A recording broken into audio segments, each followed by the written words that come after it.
तो hello everyone, welcome to education point online. तो भाई साहब, आज के इस वीडियो के अंदर हम देखने वाले हैं कि डेटा को प्री प्रोसेस कैसे किया जाता है। आज की वीडियो जो है थोड़ी लंबी होगी, है ना, तो इसलिए मैं कहूंगा कि एकदम समय अच्छे से निकाल के फ्रेश मूड के साथ इस वीडियो को देखना, क्योंकि भैया इस वीडियो से जो है आपको एग्जाम में क्वेश्चंस देखने को मिलेंगे। मैंने सब कुछ बहुत स्ट्रक्चर में with example with proper points अच्छे से नोट्स बनवाया है, तो बेटा अच्छे से आपको नोट्स भी बनाना पड़ेगा। इसलिए कह रहा हूं कि अगर अभी मूड नहीं है और ये सोच रहे हो कि अरे हाँ वीडियो तो है, खत्म कर लेते हैं, रोक दो, अभी रोक दो, जाओ कुछ और पढ़ लो भैया। कल सुबह उठना या जब भी फ्री टाइम हो तब आराम से बैठ के इसको पढ़ना, ठीक है। तो नई हेयर स्टाइल के साथ भैया कमेंट में बता दीजिए जो है हेयर स्टाइल हमारी कैसी लग रही है। सबसे पहले देखो 150 रुपया खर्चा करे हैं पूरा पूरा। अबे कहां चला गया, अभी कहां चला गया, ये रहा, है ना, ये लो, ठीक है। तो भैया मैं आपको एक कहानी के माध्यम से जो है डेटा प्रोसेसिंग प्री प्रोसेसिंग का मतलब समझाता हूं। आपके पापा गए सब्जी खरीदने, पापा आपके फोन चला रहे हैं, बोल रहे हैं 2 किलो टमाटर कर दो, 1 किलो आलू कर दो, 1 किलो सब्जी और कर दो कोई। उसने क्या किया, एक पन्नी के अंदर ही सब भर के दे दिया जो सब्जी वाला था, और वो अब पापा घर लेके गए। अब मम्मी भैया आती हैं, देखती हैं अरे साला सब उसी में है, एक पन्नी में ही सब कुछ मिक्स है, सब ऐसा। तो मम्मी क्या करती हैं, सब्जी निकालती हैं, ठीक है, उसमें से गोभी अलग रखी, टमाटर अलग रखी, आलू अलग रखी, ठीक है। अब जैसे जो आलू हो गया, आलू को हम बिना फ्रिज के रख सकते हैं। टमाटर हो गया, टमाटर भैया हम फ्रिज में रखेंगे। जो हमारा गोभी है उसे भी हमने फ्रिज में रख दिया, और इन सभी चीजों को अलग अलग धो के रखा। अब मान लो पापा कुछ मसाले भी लाए, मसालों को पीस के अलग से डब्बे में रखा। तो यहां पर बेसिकली क्या हुआ कि अलग अलग टाइप का डेटा है, और अलग अलग टाइप के डेटा को डिफरेंशिएट करके अलग अलग स्ट्रक्चर्स में अलग अलग जगह पे रखा जा रहा है, और साथ ही साथ अलग अलग तरीके से रखा जा रहा है। कैसे? मसालों को पीस के प्रॉपर रखा गया डब्बे के अंदर, जो सब्जियां हैं उन्हें भैया प्रॉपर धो के जो है रखा गया आपके फ्रिज के अंदर। मे भी हो सकता है जो गोभी है उसे काट के रखा गया हो फ्रिज के अंदर, ऐसा। तो ये हो गया भैया सब्जी बनाने से पहले प्री प्रोसेसिंग। मम्मी ने क्या किया भैया, सब्जी बनानी है उससे पहले हमने ये सब काम प्री प्रोसेसिंग में किया, ताकि जो हमारी सब्जी है वो अच्छी क्वालिटी की बने। भैया सब्जी धुली रहेगी, सब्जी अच्छी क्वालिटी की बनेगी, सब्जी अच्छे से कटी रहेगी, अच्छी क्वालिटी की सब्जी बनेगी, मसाला अच्छे से पिसा रहेगा, अच्छी क्वालिटी की सब्जी बनेगी। तो इसे कहते हैं डेटा प्री प्रोसेसिंग। इसी तरीके से एमएल मॉडल को डेटा सेट देने से पहले हम क्या करते हैं, डेटा को प्री प्रोसेस करते हैं कि भैया जितना भी रॉ डेटा हमारे पास पड़ा है ना, उसे सबसे पहले स्ट्रक्चर करो, उसे अच्छे फॉर्मेट में करो, है ना। वो किसी भी फॉर्मेट में नहीं होना चाहिए, जो उसमें अनवांटेड वैल्यूज हैं उन्हें आप हटा दो। इसे कहते हैं भैया प्री प्रोसेसिंग। और ये अगर आपने एमएल को दिया, अब एमएल मॉडल को आपने प्री प्रोसेस्ड अच्छा सुनहरा डेटा दिया, तो अब वो भैया ज्यादा एफिशिएंटली काम करेगा, ज्यादा एक्यूरेट रिजल्ट्स आपको ला करके देगा। तो यही सेम चीज बेटा मैंने इस स्लाइड के अंदर आपको लिख करके दी है। सबसे पहले हम डेटा प्री प्रोसेसिंग की डेफिनेशन लिखेंगे। अगर एग्जाम में आ जाता है, data pre processing is the process of converting raw data, क्या भैया, process of converting raw data into structure format, making it suitable for machine learning models. Machine learning models के लिए ज्यादा सुटेबल और ज्यादा बेहतरीन डेटा जो है निकल के आता है। It removes noises. डेटा के अंदर नॉइसेस का क्या मतलब है भैया, कोई भी अनवांटेड डेटा जो कि हमारे स्पेसिफिक टास्क के रिक्वायर्ड नहीं है उसे हम हटा देंगे, है ना। सेम टाइप ऑफ डेटा जो है हम एमएल मॉडल को देंगे। फिल्स मिसिंग वैल्यूज। मान लो ऐसा हो सकता है डेटा कंसिस्टेंट नहीं है, डेटा कंसिस्टेंट नहीं है भैया, 4 वैल्यूज हैं, उसमें 3 तो बराबर दी हैं, एक जो है वो मिसिंग है, एक है ही नहीं, तो उसे कैसे हैंडल करना है। ये सारी जो चीजें हम डेटा प्री प्रोसेसिंग फेज के अंदर रखते हैं। अब इससे क्या होता है कि हमारा जो एमएल मॉडल है वो भैया और बेटर और एक्यूरेट प्रेडिक्शंस करने लगता है। क्या बेनिफिट्स हैं डेटा प्री प्रोसेसिंग के भैया, डेटा की क्वालिटी बढ़ जाती है, मॉडल की परफॉर्मेंस बढ़ जाती है, ठीक है, डेटा डिस्ट्रीब्यूशन अच्छे से हो जाता है ना भैया। वही सब्जी जो है सारी की सारी एक ही पन्नी में नहीं है, अलग अलग डिस्ट्रीब्यूटेड फॉर्मेट में है, अलग अलग अच्छे फॉर्मेट में है। अब भैया जो प्रोसेसिंग स्पीड है ना, जो एमएल मॉडल की प्रोसेसिंग स्पीड है वो भैया बढ़ जाती है, और ओवरफिटिंग को ये प्रिवेंट करता है। ओवरफिटिंग का मतलब क्या है, एमएल मॉडल को मुझे ट्रेन करना है, ट्रेन ऐसा करना है कि अब अगर मैं तुझे सेव का अगर वो दिखाऊं, सेव का एक फोटो दिखाऊं, तो तू बता देना कि हाँ ये एप्पल है। तो मैंने क्या बोला, मैंने उसको बोला कि एमएल भैया देखना, एक काम करना, यह भी ट्रेनिंग फेज की बात कर रहा हूं, एमएल भैया अगर गोल हो तो सेव होगा, अगर लाल कलर का हो तो सेव होगा, ठीक है, उसके अंदर एक ऐसा डंडी निकली हो तो सेव होगा। अब यहां पे मैंने उसको सिर्फ 3 चीजें दी, कम डेटा दिया, सिर्फ 3 चीजें दी कि लाल कलर का है तो सेव ही होगा, और भैया अगर गोल आकार है तो सेव ही होगा, उसके ऊपर डंडी निकली हो तो भैया सेव ही होगा। अब ये होती है ओवरफिटिंग की कंडीशन कि भैया हमने उसे साइज वगैरह नहीं बताया। अब जो इमेज आपने उसकी एप्पल की उसको दी है एमएल मॉडल को, वो समझेगा कि उसी साइज के बस एप्पल होते हैं, वो समझेगा कि सिर्फ लाल कलर के ही एप्पल होते हैं, लेकिन एप्पल तो ग्रीन कलर के भी होते हैं, है ना। वो समझेगा कि हाँ एप्पल भैया कोई भी गोल चीज जो एप्पल होती है, आप उसको छोटी बॉल की फोटो दिखाओगे बोल देगा एप्पल है ना। तो ये होती है ओवरफिटिंग कंडीशन। उन्होंने ज्यादा स्पेसिफाई कर दिया कि हाँ इसी साइज का होना चाहिए तभी वो एप्पल होगा, लाल कलर का होना चाहिए तभी वो एप्पल होगा। इसे कहते हैं ओवरफिटिंग, कि हमने ज्यादा बता दिया, है ना। बस हमें इतना बताना चाहिए था कि गोल आकार का होगा, अलग अलग कलर्स बताने चाहिए थे कि हाँ भैया रेड ग्रीन किसी भी कलर का हो सकता है, ये सारी चीज उसको स्पेसिफाई करनी चाहिए थी। अब ओवरफिटिंग की कंडीशन कैसे हटती है ये चीज हम डिस्कस करेंगे अच्छे से, लेकिन अभी के लिए आपको ओवरफिटिंग समझ में आ चुका है। अब इतना अगर ओवरफिटिंग का मजरा नहीं भी समझ में आया है तो इस पॉइंट को आप हटा सकते हैं। मैंने इसीलिए आपको बेहतरीन तरीके से नोट्स दिए हैं कि हाँ भैया आप कोई भी चीज हटा सकते हो जो आपको अच्छे से नहीं समझ में आ रही, है ना। बाकी ये 4 पॉइंट्स आप लिखो, क्या दिक्कत है, ठीक है। चलिए, तो ये वाली चीज हो गई। अब डेटा प्री प्रोसेसिंग के बेटा बहुत सारे फेजेस होते हैं। बहुत सारे कितने फेजेस होते हैं भैया? टोटल 3 फेजेस होते हैं डेटा प्री प्रोसेसिंग के। सबसे पहला होता है डेटा कलेक्शन, सबसे पहला होता है बेटा डेटा कलेक्शन। दूसरा फेज होता है data pre processing phase, data pre processing phase, एक सेकेंड। दूसरा फेज होता है बेटा डेटा प्री प्रोसेसिंग फेज। यहां तक आपका डेटा प्री प्रोसेसिंग फेज चल रहा है। यह है आपका बेटा सेकंड फेज, यह है बेटा आपका सेकंड फेज। और थर्ड फेज आ जाता है data transformation phase. Third phase आ जाता है भैया डेटा ट्रांसफॉर्मेशन फेज। अब इसमें इन तीनों फेजेस को मिला के टोटल 8 स्टेप्स हैं।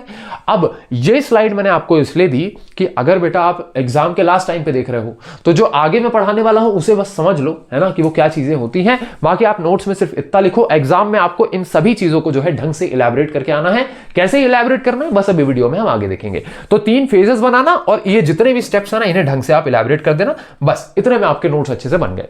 अब कोई बच्चा अगर विस्तार से अच्छे से देख रहा है तो आगे मैं एग्जाम्पल्स के साथ सारी डेफिनेशन वगैरह सब कुछ लिखवाऊंगा, तो बेटा वो सारी चीजें आप नोट करना, है ना, ठीक है। चलिए सबसे पहला फेज आता है डेटा कलेक्शन फेज। अब ये डेटा कलेक्शन फेज में क्या होता है, हम भैया क्या कर रहे हैं, एमएल मॉडल को डेटा सेट देने से पहले पूरा डेटा जो है प्री प्रोसेस कर रहे हैं। तो सबसे पहला फेज क्या होता है भैया, डेटा लाओ। तो डेटा अलग अलग जगह से कलेक्ट करना होता है। या अलग अलग जगह से कहां, कुछ एसक्यूएल डॉक्यूमेंट्स हो सकती हैं, कुछ इमेजेस हो सकती हैं, कुछ वॉइस हो सकती है, कुछ टेक्स्ट फॉर्मेट में हो सकती है। तो अलग अलग जगह से जो है डेटा को हम कलेक्ट करके और एक जगह पे रखते हैं। ये हो गए भाई वही वाली बात कि हमने क्या किया, हमने सब्जी वाले वेंडर से जो है सब्जी कलेक्ट की। अभी धुलना मुलना सब बाकी है, अभी सिर्फ तुमने कलेक्ट किया है। तो सबसे पहला फेज आता है बेटा डेटा कलेक्शन फेज, ठीक है। तो ये जो डेफिनेशन है इसे आप फटाक से नोट करिए, ये जो डेफिनेशन वगैरह है इसे आप फटाक से नोट करिए। अरे सॉरी यार, वो पीछे जो भी मैंने चीजें लिखवाई हैं उसे बेटा सब नोट करते रहना, है ना। मैंने इस बार नोट करने के लिए नहीं बोला, लेकिन वो अपने हिसाब से आप नोट करते रहना, ठीक है। वैसे भी मैं आधे से ज्यादा टाइम साइड में ही रहता हूं, तो नोट कर लेना यार। चलिए अब नेक्स्ट फेज आता है डेटा प्री प्रोसेसिंग। हमने डेटा कलेक्ट किया, अब डेटा को प्री प्रोसेस करने की बारी। तो सबसे पहले हम क्या करते हैं, डेटा एनालिसिस करते हैं। प्री प्रोसेस करने से पहले एनालिसिस करेंगे ना कि कौन सा टमाटर है, कौन सा आलू है, कौन सा मसाला है, ठीक है। तो डेटा प्री प्रोसेसिंग के अंदर हम बेसिकली क्या करते हैं कि उसके अंदर इनकंसिस्टेंसीज देखते हैं। अबे साला बहुत लंबा शब्द है ना बेटा, थोड़ा सा लड़खड़ा रहे हैं। अब डेटा ट्रेंड्स देखते हैं। बेसिकली क्या होता है कि बहुत सारा डेटा है, तो किन 2 डेटास के बीच में रिलेशंस हैं, ठीक है। कौन सा डेटा मिसिंग है, कौन सा डेटा ऐसा है कि जो सेम डेटा डुप्लीकेट है, बहुत बार रखा हुआ है। सेम भैया एक एप्पल की फोटो है, 4 बार उसको कॉपी करके 4 बार डुप्लीकेट फोटो वही रखी हुई है। तो कौन से जो डेटा है वो डुप्लीकेट है, कौन सा मिसिंग वैल्यूज है, ये सारी चीजें जो हम एनालाइज करते हैं। क्या करते हैं, एनालाइज करते हैं। बेसिकली डेटा ट्रेंड्स के बारे में पता करते हैं कि जो डेटा हमने कलेक्ट किया है क्या वो डेटा एमएल के लिए रिक्वायर्ड है, क्या उसमें कुछ एक्स्ट्रा चीजें हैं, क्या उसमें कुछ मिसिंग चीजें। बेसिकली पूरे डेटा का जो एनालिसिस है वो इस फेज में होता है। अब एग्जाम्पल के लिए मैंने यहां लिख दिया है कि मान लो एक बैंक है, उसे अगर पता करना है कि भैया हमारा जो कस्टमर है वो कहीं कुछ घपला तो नहीं कर रहा है ना। तो वो क्या करता है, कस्टमर के जितने भी ट्रांजैक्शंस हैं उनमें कहीं पर भी अगर अनयूजुअल पैटर्न्स हैं, जो कि यूजुअल पैटर्न नहीं है, अचानक से कोई बहुत बड़ी ट्रांजैक्शन हो गई, अचानक से कुछ, तो वो फोन लगा के चेक करते हैं। वो पूछते हैं। तो ये जो अनयूजुअल पैटर्न्स को डिटेक्ट करने वाला मामला है ना, ये डेटा एनालिसिस फेज में आता है। तो यहां पर डेटा के अंदर भी जो डेटा सेट हमने कलेक्ट किया है उसमें भी क्या अनयूजुअल फीचर्स हैं, अनयूजुअल पैटर्न्स हैं, उसे हमें डिटेक्ट करना होता है। ठीक है, तो ये भैया सबसे पहला स्टेप होता है एक्सप्लोरेटरी डेटा एनालिसिस। बहुत बड़ा नाम है लेकिन इसका काम जो है वो बहुत छोटा है। ठीक है, तो नाम से नहीं घबराना है बेटा, नाम से नहीं घबराना है। और मैं दूसरी चीज एक चीज बताऊं यार, लेजेंड बता रहा हूं, ये मैंने उस बच्चे के लिए पढ़ाया है जिसको ढंग से पढ़ना है एमएल मशीन लर्निंग। ठीक है, बाकी नोट्स मैंने अच्छे से दे दिए हैं। अब अगर तुम लास्ट मोमेंट में देख रहे हो तो बेटा तुम्हारी गलती है। सबसे पहले इसे आप मानो कि आपकी गलती है, मशीन लर्निंग जैसा सब्जेक्ट हमें शुरू से पढ़ना था। अब लेकिन बिना नोट्स के मत भगना, हल्का हल्का 2-4 पॉइंट जो है नोट करते जाना, है ना। जो मैं बोल रहा हूं उसमें से कुछ समझ में आए वो आप नोट करते जाना। बाकी जो बच्चे यूजुअली देख रहे हैं बेटा नोट्स बनाओ, है ना, बिना नोट्स के मत भगना, एग्जांपल सब लिखो। चलिए, स्टेप नंबर 1 के बाद आता है बेटा स्टेप नंबर 2। अब जब हमने एनालाइज कर लिया कि जो हमारा डेटा है वो किस तरीके से बिखरा पड़ा है, किस तरीके से उसमें क्या क्या चीजें हैं, तो अब हम करेंगे डेटा को फॉर्मेटिंग। फॉर्मेटिंग का बेसिकली मतलब क्या होता है कि हमने अलग अलग प्रकार के डेटा को अलग अलग सेक्शंस में अलग अलग तरीके से लिख दिया। अब डेटा फॉर्मेटिंग का बेसिकली मतलब क्या होता है कि जो हमारा कंप्यूटर है, जो हमारा एमएल मॉडल है, वो ज्यादातर न्यूमेरिकल वैल्यू समझता है, वो ज्यादा टेक्स्ट नहीं समझता, वो ज्यादा इमेजेस नहीं समझता। वो टेक्स्ट और इमेजेस को भी न्यूमेरिकल वैल्यूज में पहले कन्वर्ट करता है फिर समझता है। तो ऐसे में फॉर्मेटिंग फेज में हम सिंपली क्या करेंगे, डेटा को एक स्ट्रक्चर देंगे। जैसे डेट्स जो है, डेट्स इस फॉर्मेट में ही होनी चाहिए कि पहले ईयर लिखा हो, फिर मंथ लिखा हो, फिर डे लिखा हो, है ना। अब कोई टेक्स्ट है, टेक्स्ट को हम सिंपली क्या कर देंगे, न्यूमेरिकल वैल्यू में कन्वर्ट कर देंगे। तो ये प्री प्रोसेसिंग वाला काम कर रहे हैं ताकि हम एमएल मॉडल के लिए चीजें और इजी कर दे, क्योंकि वो नंबर्स में समझता है ना यार, तो उसको नंबर्स ही दे दो, है ना। तो ये प्री प्रोसेसिंग फेज में हम फॉर्मेटिंग फेज रखते हैं जिसके अंदर हम सभी चीजों को कोशिश करते हैं न्यूमेरिकल में चला जाए।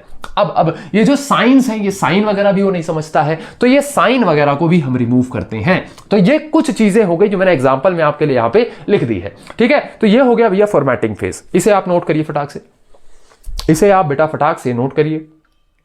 चलिए, फॉर्मेटिंग फेज के बाद आता है हैंडलिंग मिसिंग वैल्यूज। अब मान लो हमारे पास पेशेंट्स का डेटा है, तो यहां आ गए हॉस्पिटल के पेशेंट और ये है उनका ब्लड प्रेशर। क्या है बेटा, ब्लड प्रेशर। अब मान लो पेशेंट ए, पेशेंट बी, पेशेंट सी, पेशेंट डी। ठीक है, अब मुझे नहीं पता ब्लड प्रेशर कितना होता है या एवरेज, मेरे को नहीं पता सिंपली, तो हम न्यूमेरिकल वैल्यूज को छोटी छोटी रख लेते हैं। मान लो ए का जो ब्लड प्रेशर है वो है 100, मान लो बी का जो ब्लड प्रेशर है वो है 110, मान लो डी का जो ब्लड प्रेशर है वो है 105 और सी का ब्लड प्रेशर डेटा से मिसिंग है।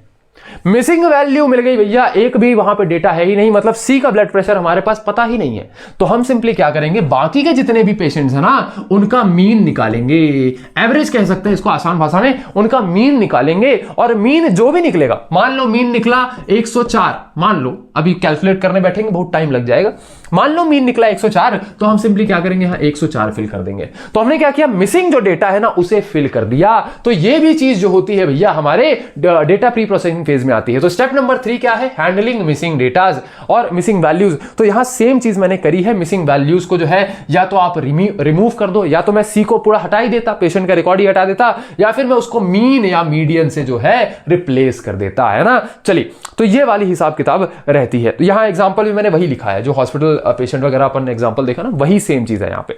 ठीक है, अब देखो बेसिकली क्या होता है ना कि अगर मिसिंग वैल्यूज है कोई, तो वो एमएल मॉडल को बायस्ड बना देती है। क्या बना देती है, बायस्ड बना देती है। और हम नहीं चाहते कि भैया हमारे एमएल मॉडल की एक्यूरेसी के साथ जो है खिलवाड़ हो, तो हम ये चीज करते हैं। ठीक है, चलिए, हैंडलिंग मिसिंग वैल्यूज के बाद फेज आता है भैया step number 4, dealing with duplicates and outliers. अब सबसे पहले समझते हैं भैया डुप्लीकेट क्या होता है। डुप्लीकेट जैसा समझो कि same data multiple times repeat हो रहा है। मान लो मैं एक कंपनी चला रहा हूं और मेरे कंपनी में मैंने एक फोल्डर बना के रखा है, सीक्वल एक डेटाबेस बना के रखा है जिसके अंदर सभी एम्प्लॉइज की डिटेल्स है। और उसी डिटेल्स, उसी टेबल के हिसाब से मैं क्या करता हूं, भैया 10 एम्प्लॉइज है ना, 10 के 10 को एक काम करो, तुम सैलरी भेज दो, 10 के 10 एम्प्लॉइज को सैलरी भेज दो। अब हो सकता है किसी एम्प्लॉय का 2 बार नाम चढ़ गया हो, तो उसको तो 2 बार सैलरी चली जाएगी, है ना। तो ये डुप्लीकेट हो गया। क्या हो गया, सेम एम्प्लॉय का 2 बार नाम रखा हुआ है, उसको 2 बार सैलरी चली जाएगी, मजे ही मजे हो जाएंगे। तो डुप्लीकेट वैल्यूज हम इसे कहते हैं। लेकिन आउटलायर्स किसे कहते हैं, मान लो कुछ डेटा दिया हुआ है, मान लो वही ब्लड प्रेशर वाला एग्जांपल ले लेते हैं। मान लो यहां पर भैया 100 ब्लड प्रेशर होता किसी का 105 होता, किसी का 104 होता, मान लो किसी का होता 560। मान लो किसी का होता 560, हालांकि ब्लड प्रेशर 560 मेरे को नहीं पता हो सकता है कि नहीं हो सकता है, इज इट पॉसिबल और नॉट, लेकिन ये कुछ डेटा है, ठीक है। अब यहां पर 560 जो है वो एक्सेप्शनल हो गया ना, आउटलायर इसे हम कहते हैं, जो बाकी डेटा से बहुत अलग है, इसे हम कहते हैं आउटलायर। तो आउटलायर को बेसिकली हम क्या करते हैं, नॉर्मलाइजेशन कंडीशन से इसे हम इसी रेंज में लाने की कोशिश करते हैं। तो ये आउटलायर्स को हैंडल करना, डुप्लीकेट्स को हैंडल करना, ये भी हम डेटा प्री प्रोसेसिंग वाले फेज में करते हैं। तो जैसे जो डुप्लीकेट्स हो गए उसे सीधा सीधा हम हटा देते हैं टेबल से, भैया जो डुप्लीकेट हो गया उसे डिलीट कर देंगे, और बाकी जो आउटलायर्स हैं इसे हम जेड स्कोर मेथड वगैरह से जो है डिटेक्ट करते हैं। ये जेड स्कोर मेथड क्या है भैया, ये नॉर्मलाइजेशन का एक मेथड है। नॉर्मलाइजेशन अभी इस वीडियो में भी हम थोड़ा सा देखेंगे क्या होता है नॉर्मलाइजेशन। बाकी नॉर्मलाइजेशन इंपॉर्टेंट टॉपिक है, एग्जाम के अंदर आता है, इसके ऊपर भी एक वीडियो आएगी, तो एकदम परेशान नहीं होना है। जेड स्कोर वगैरह सारी चीजें जो है वहां पे हम डिस्कस करेंगे, ठीक है। एग्जाम्पल में मैंने भाई एम्प्लॉय डेटाबेस वाला एग्जाम्पल ले लिया है, तो ये चीज भी जो है आप फटाक से बेटा नोट कर लीजिए, ठीक है। ये चीज भी जो है आप फटाक से बेटा नोट कर लीजिए, ठीक है। अब स्टेप नंबर 4 के बाद आता है बेटा स्टेप नंबर 5, एनकोडिंग कैटेगोरिकल। अबे साले अंग्रेजी तेरी तो मेरे को डराएगा। एनकोडिंग कैटेगोरिकल फीचर्स, यहां पे हम इसको आसान भाषा में कह सकते हैं डेटा लेबलिंग। मैंने क्या कहा, मान लो जो हमारा सेव है, जो हमारा एप्पल है, भैया एप्पल का चलचित्र बना दे थोड़ा सा, एप्पल का जो है चलचित्र बना दे थोड़ा। अबे क्या खतरनाक एप्पल बनाए हैं वे, देखो देखो, है ना। तो एप्पल में हमने कहा कि एप्पल जो है वो 3 कलर का हो सकता है, रेड, ग्रीन, मान लो ग्रीन, और एक सुने हैं अमीरों का ब्लैक एप्पल भी होता है। अब मैंने आपको बताया था कि जो आपका एमएल मॉडल है ना, वो भैया यहां पर टेक्स्ट थोड़ा कम समझता है, वो न्यूमेरिकल वैल्यू ज्यादा समझता है। तो यहां पे हम कह देंगे लेबलिंग कर देंगे। क्या कर देंगे, लेबलिंग, कि जहां पर डेटा के अंदर रेड शब्द यूज हो रहा है, रेड को आप रिप्लेस कर दो 0 से, जहां पर ग्रीन यूज हो रहा है उसे आप रिप्लेस कर दो 1 से, जहां ब्लैक यूज हो रहा है उसे आप रिप्लेस कर दो 2 से। तो बेसिकली हमने क्या किया कि इतना पूरा डेटा अगर एमएल मॉडल को देते तो उसे प्रोसेसिंग में ज्यादा टाइम लगता, ज्यादा कॉम्प्लेक्स प्रोसेस होती, और ज्यादा है ना, यहां पे ये देखो लेटर्स को वो पहले चेंज करता, कितनी हेक्टिक प्रोसेस। हमने क्या किया, रेड हो तो उसे आप 0 समझना, तो रेड इज इक्वल टू 0। यहां पर हमने रेड को लेबल कर दिया बेटा 0 से। तो यहां पर क्या हुआ, एमएल मॉडल को आसानी हुई। क्या हुआ, एमएल मॉडल को आसानी हुई, ठीक है। चलिए, तो यहां पर यह चीज लेवल एनकोडिंग नाम से जानी जाती है। बाकी एक और पॉपुलर मेथड होता है वन हॉट एनकोडिंग। एग्जाम के अंदर इसके प्रीवियस ईयर में भी क्वेश्चन आया है, इसके ऊपर भी बेटा आपको वीडियो मिल रही होगी। तो अभी मैं इसको एक्सप्लेन नहीं करूंगा, अभी आप सिर्फ इसको कॉपी में लिखिए। तो ये वन हॉट एनकोडिंग भी हम वीडियो में डिस्कस करेंगे, ठीक है। अब इसका एक एग्जांपल हो गया वही मैरिटल स्टेटस कन्वर्टिंग, पढ़ लेना, एक काम करना, ठीक है। तो ये एग्जांपल है छोटा सा, बाकी एक एग्जांपल से मैंने समझा दिया, दूसरा एग्जांपल यहां लिखा हुआ है। ये हो गया भैया स्टेप नंबर 5। स्टेप नंबर 5 को आप नोट करिए फटाक से।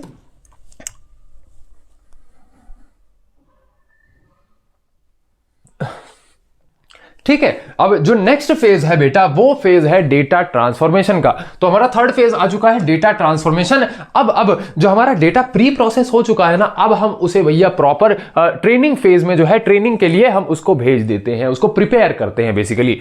तो अब सबसे पहला इसका स्टेप क्या होता है, स्टेप नंबर 6, हम क्या करते हैं, जो भी हमारा प्री प्रोसेस डेटा आया, हमारे लिस्ट ऑफ डेटा आ गया, ठीक है, बल्ले बल्ले कर लो थोड़ा सा। तो यहां पर लिस्ट ऑफ डेटा आ गया, ये प्री प्रोसेस डेटा है, बहुत स्ट्रक्चर्ड में, बहुत अच्छे तरीके से लिखा हुआ है, ठीक है। इस डेटा से हम कुछ डेटा को ट्रेनिंग सेट के लिए रखेंगे और कुछ डेटा को टेस्टिंग के लिए रखेंगे, ठीक है। मान लो स्पैम डिटेक्शन, हमने एक मॉडल बनाया, हमने बोला एक मॉडल बनेगा जो कि ईमेल्स को टेस्ट करेगा कि ये ईमेल स्पैम है या फिर स्पैम नहीं है। तो हमने क्या किया, यहां पर डेटा को जो है प्री प्रोसेस कर लिया। अब इसी डेटा में से हमने क्या किया, 80% डेटा टेस्टिंग के लिए रख लिया, एक्सट्रीमली सॉरी, ट्रेनिंग के लिए रख लिया, मॉडल को ट्रेन करने के लिए, और 20% डेटा हमने टेस्टिंग के लिए रख लिया। अब 80% डेटा पे मॉडल ट्रेन हो चुका है, उसने फीचर्स वगैरह देख लिए कि भैया जो आपका स्पैम मैसेजेस है वो कहां से आ रहे हैं, उसके अंदर क्या वर्ड्स रहते हैं, क्या उसके फीचर्स रहते हैं, सब चीज उसने सीख ली। अब जब हम उसे टेस्ट डेटा देंगे तो वो भैया हमें बताएगा कि आपने मान लो 20 टेस्ट डेटा दिया, आपने 20 ईमेल्स मेरे को टेस्ट डेटा में दिए, तो भैया 20 में से जो 20 में से कितने 15 ईमेल जो है वो आपके स्पैम है और 5 ईमेल जो आपके स्पैम नहीं है। तो ये हम क्या करते हैं, सिंपली डिवीजन करते हैं। तो ये डिवीजन हमें फॉर्मेटिंग ट्रांसफॉर्मेशन वाले फेज में किया जाता है। 80% जनरली ये 80-20 का स्प्लिट रहता है, कहीं कहीं 75-25 का भी रहता है, लेकिन जनरली 80-20 का स्प्लिट रहता है। ठीक है, तो हमने जो अपने पूरा डेटा सेट है उसके अंदर 80% डेटा ट्रेन करने के लिए रख लिया और 20% हमने दबा के रख लिया भैया मॉडल से टेस्टिंग करवाने के लिए। तो यहां पर वो सेम चीज लिखी हुई है, इसे आप नोट कर सकते हैं। नोट करिए फटाक से, नोट करिए बेटा फटाक से। ठीक है, अब देखो यहां पर एक और चीज, हालांकि तो पूरा नोट कर चुके हो यार, तुम पूरा वीडियो देख चुके हो, लेकिन फिर भी ये जो येलो वाली चीजें मैं लिखवाता हूं, मोस्ट इंपॉर्टेंट, ये नोट्स में लिखना ही लिखना है। अब व्हाइट वाली आपकी सहूलियत के लिए रहती है, आपको समझना है तो आप लिख लो। अगर कोई ज्यादा होशियार बच्चा है भैया जिसको चीजें समझ में आ जाती हैं ऐसे ही, तो मत लिखो। आपको वो स्मार्ट वर्क करो ना यार, ठीक है, समझ रहे हो, स्मार्ट वर्क करो। ज्यादा लिखने से मतलब नहीं है, ज्यादा लिखोगे एग्जाम के टाइम पे घंटा नहीं पढ़ोगे। कम लिखो लेकिन टू द पॉइंट लिखो, एक्यूरेट लिखो, जितना रिवाइज करने में तुम्हें आसानी हो। ठीक है, चलिए अब step number 7, features scaling and normalisation. अब बेसिकली नॉर्मलाइजेशन में बहुत आसान भाषा में तुम्हें अभी समझा देता हूं। नॉर्मलाइजेशन की नेक्स्ट वीडियो है, उसमें एकदम ताबड़तोड़ तरीके से नॉर्मलाइजेशन क्या होता है वो समझेंगे। लेकिन अभी के लिए आप समझो, अभी के लिए आप एक सिंपल ग्राफ से नॉर्मलाइजेशन समझो। मान लो हमारा कुछ डेटा जो है वो इस रेंज में है, मान लो इस रेंज में है, इस रेंज में है, इस रेंज में है, ठीक है, इस रेंज में है। अब अचानक से कोई डेटा जो है वो इस रेंज में चला जाए, फिर अचानक से कोई डेटा है इस रेंज में चला जाए, फिर यहां पर, यहां पर, यहां पर, यहां पर। तो यहां पर बेसिकली क्या है, ऐसा डेटा जो कि बहुत ज्यादा बड़ा है वैल्यू के अंदर, इसे हम क्या कहते हैं, इसे कहते हैं बेटा हम आउटलायर। क्या कहते हैं, आउटलायर। अब मेरी जो राइटिंग है बहुत गंदी है तो यहां आउटलायर पता नहीं क्या लिख के चला गया है, लेकिन आउटलायर, ऑथर दिख रहा है भाई दूर से, भाई ऑथर दिख रहा है दूर से, ऑथर तो नहीं दिखना चाहिए, कम से कम आउटलायर के आसपास तो दिखे कुछ। आउट लायर, अब ठीक है, झूठा है साला, आउटलायर बाहर जाके झूठ बोलता है। तो ये आउटलायर वैल्यूज जो है इन्हें हम नॉर्मलाइज करते हैं। क्या करते हैं, नॉर्मलाइज करते हैं। पहले आप इस एग्जांपल समझो, एक और एग्जांपल समझाऊंगा, मजा आ जाएगी। ठीक है, इसे नॉर्मलाइज जब हम करेंगे, इसे हम जब नॉर्मलाइज करेंगे तो सिंपली हम क्या करेंगे, इसे भी बाकी जो डेटाज है ना, ये इतना बड़ा है, इसे भी हम उनके बराबर लेकर के आ जाएंगे। इसी को हम कहते हैं नॉर्मलाइजेशन। हमने डेटा को नॉर्मलाइज कर दिया। अब इसकी वजह से क्या होता है, डेटा के अंदर नॉइस नहीं होता, इनकंसिस्टेंसी नहीं होती और भैया मॉडल की परफॉर्मेंस जो है इंप्रूव होती है। अब नॉर्मलाइजेशन का एक और एग्जांपल से समझते हैं नॉर्मलाइजेशन क्या होता है। ठीक है, ये तो आपको एक चीज समझ में आ गई है, नॉर्मलाइज करना मतलब डेटा आउटलायर्स को रिमूव करना। ठीक है, इतना समझो आप। अब एक और एग्जांपल ये होता है कि जो आपका एमएल मॉडल है वो न्यूमेरिकल वैल्यूज तो समझता है, लेकिन वो भी ज्यादा स्पेसिफिक 0 to 1 के बीच में अगर न्यूमेरिकल वैल्यूज हैं या बहुत छोटी न्यूमेरिकल वैल्यूज है तो उन्हें समझता है।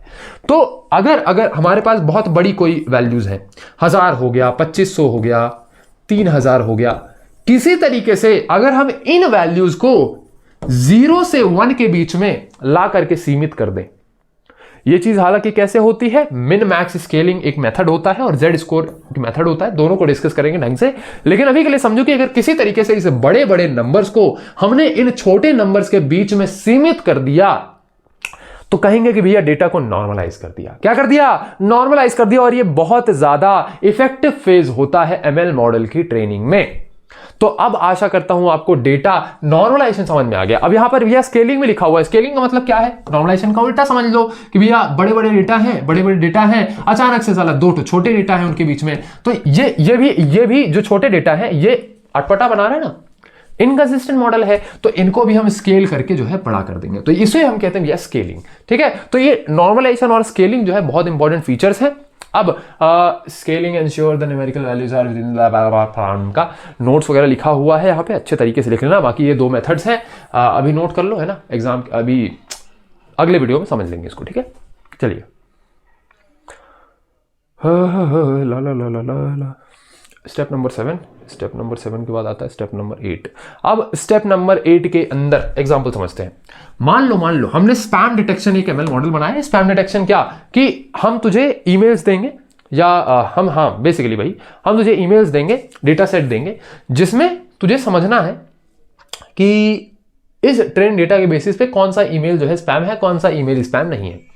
लेकिन मैंने दिक्कत क्या कर दी, मान लो मेरा 100% डेटा है, मैंने 100% डेटा उसको दिया, 100% कुछ डेटा उसको दिया, इसमें से जो 2% डेटा है सिर्फ वही स्पैम ईमेल्स हैं, और जो 98% डेटा है वो नॉट स्पैम है, नॉट स्पैम है।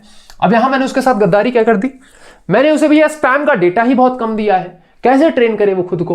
तो यहां पर बेसिकली क्या होता है, हम डेटा को ऑगमेंट कर देते हैं। क्या करते हैं, ऑगमेंट कर देते हैं। ऑगमेंट का मतलब क्या है, ये स्पैम में जो 2% डेटा है ना, इसी 2% डेटा में हम कुछ हेर फेर करेंगे, कुछ फेर बदल करेंगे और इस डेटा को और बढ़ा देंगे, और बढ़ा देंगे। बढ़ाने के बाद मान लो 20% डेटा आपका स्पैम हो गया और भैया 80% डेटा आपका नॉट स्पैम हो गया, नॉट स्पैम हो गया। अब ये बढ़ाते कैसे हैं, ये फेरबदल कैसे हैं, ये डेटा ऑगमेंटेशन अगेन वही वाली बात है, नेक्स्ट वीडियो के अंदर आपको मिल रहा होगा। सबकी इंडिविजुअल वीडियोस बनाई हैं यार, तो अब क्या कर सकते हैं, यहां समझा दूंगा, वीडियो भी फालतू लंबी होगी और क्या ही मतलब है ना, इंडिविजुअल इसको समझेंगे।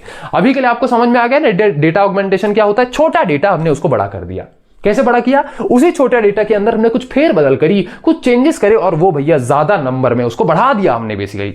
एक छोटा एग्जांपल समझता हूं, जैसे मान लो मेरी एक फोटो है, मैंने एमएल मॉडल को दी कि अगर पूरे इंटरनेट में मेरी कहीं फोटो मिल जाए तो भैया मतलब अगर ऐसी कोई फोटो मिल जाए तो बोल देना कि हाँ ये सचिन सर है, ठीक है। तो मैंने उसको एक फोटो दी, अब वो कैसे ट्रेन करे खुद को एक फोटो के बेसिस पे, तो वो क्या करेगा, डेटा को ऑगमेंट कर देगा, एक ही फोटो से मल्टीपल फोटो बना देगा। कैसे कैसे कैसे, सवाल आता है कैसे, पूछता है भारत। भैया एक फोटो को मैंने थोड़ा क्रॉप कर दिया, दूसरी फोटो बन गई। उसी फोटो को मैंने थोड़ा टिल्ट कर दिया, तीसरी फोटो बन गई। उसी फोटो में मैंने थोड़ा कलर ग्रेडिंग कर दी, ब्राइटनेस कम ज्यादा कर दी, चौथी फोटो बन गई। उसी फोटो में मैंने थोड़ा ग्रेन्स ऐड कर दिया, थोड़ा वाइब्रेंस ऐड कर दिया। अब जो एडिटर्स हैं उन्हें भी ये थोड़ा समझ में आ रहा होगा। तो मैंने क्या किया, मल्टीपल चेंजेस किए, सेम फोटो से मैंने 4-5 और फोटोज बना ली, डेटा बढ़ा। अब उसे ट्रेनिंग के लिए ज्यादा डेटा सेट मिल गया, ट्रेनिंग के लिए ज्यादा डेटा सेट मिल गया, अब वो खुद को अच्छे से ट्रेन कर पाएगा। तो इसे हम सिंपल भाषा में ऑगमेंटेशन कहते हैं, ठीक है। तो अब ये जो पूरी प्रोसेस है ना, इसे भैया हम ओवर सैंपलिंग, अंडर सैंपलिंग कहते हैं। ओवर सैंपलिंग के अंदर डुप्लीकेट माइनॉरिटी क्लास, ये जो माइनॉरिटी क्लास है ना, इसे डुप्लीकेट कर करके हम मेजॉरिटी बना देते हैं, या मतलब बढ़ा देते हैं बेसिकली, और इसी प्रोसेस को ओवर सैंपलिंग कहा जाता है। और अंडर सैंपलिंग का मतलब क्या होता है कि ये जो मेजॉरिटी है ना, इसे हम कम कर दें, इसे कंप्रेस कर दें, कि भैया 2 फोटोज हैं उसे हमने आपस में मर्ज कर दिया, कंप्रेस कर दिया और एक फोटो बना दी, ठीक है। तो ये चीज जो है ये मेजॉरिटी क्लास को जो है कम कर देती है। तो अंडर सैंपलिंग का मतलब क्या है, मेजॉरिटी क्लास को रिड्यूस करिए, और मतलब ओवर सैंपलिंग का मतलब क्या है, माइनॉरिटी क्लास को जो है आप डुप्लीकेट करिए, बढ़ाइए। और ये चीज कैसे होती है, बढ़ाने वाला काम ऑगमेंटेशन से होता है। तो ये भैया step number 8, dealing with imbalanced data, ठीक है। चलिए अब मिले नेक्स्ट वीडियो में, तब तक के लिए अपना ध्यान रखिए और आपका बहुत बहुत धन्यवाद। नोट जरूर बनाना यार, है ना, और रिवाइज करते जाना, ठीक है। चलो ध्यान रखो।